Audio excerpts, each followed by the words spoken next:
It's week 4, and we learned about the philosophical arguments of the existence of God, and we learned about the problems of evil. Yes, the problems of evil.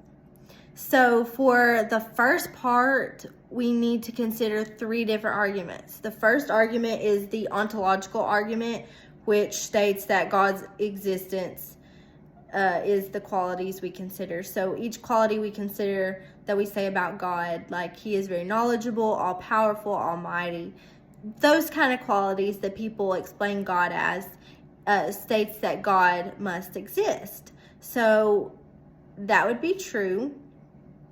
And we do explain God's characteristics, and by doing so, that is consideration or a fact that God must exist. Number 2 is the cosmological argument, which states that all this stuff in the world has had to come from somewhere.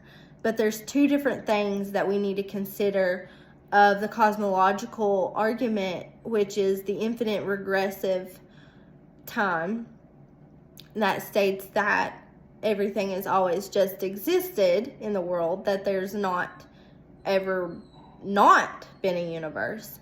And then the second thing we need to consider is that the universe brought itself together. However, if the universe brought itself together, there would have to be something to make it go together.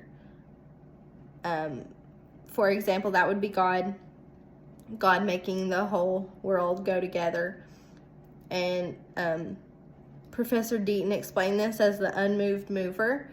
So this is stating that there would have had to have been something bring the world and itself together to make the universe, because, and this is where theorists really study deeply into if there's always been a universe or if something brought it together. So if the universe brought itself together, there would have to be God that brought it together.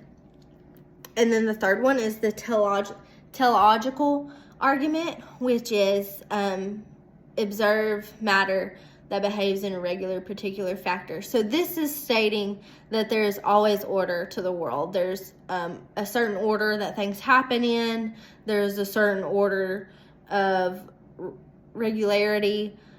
There's a certain order of certain things happening.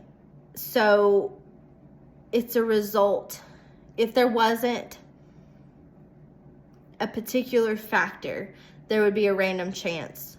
There would be no order if there was just a random chance. However, in the teleological argument, it states that there is a regular particular factor of order. So there's certain order that things happen, and we have to observe regularity, and that is stating that there is a creator, that there is a God, because there is order in the world. Next, I'm going to move on to the topic of the problem of evil, which explains pain and suffering. There's always pain and suffering in the world, and there always has been, and there always will be. And this is because we have free will. So people would say, well, why is there pain and suffering if there's a God? Could he not just take it back or make us be good, or make there not be pain and suffering? Which, okay, people do say this, but without pain and suffering, there wouldn't be good times, and there wouldn't be things to make people realize what good times are and to hold on to it. And this actually puts pressure on theorists to explain this topic in depth, because it's such a deep argument. So for example, if somebody has cancer and they die from cancer, that would just make you hold on to your other relatives even harder and not take them for granted. The byproduct of free will is suffering. And you say, okay, well, why can't God just make us good anyway? Okay, well, yeah, you might say that, but we're human, and sometimes we make bad choices. So due to our bad choices, due to free will, there will be suffering. And you have to have suffering because of free will.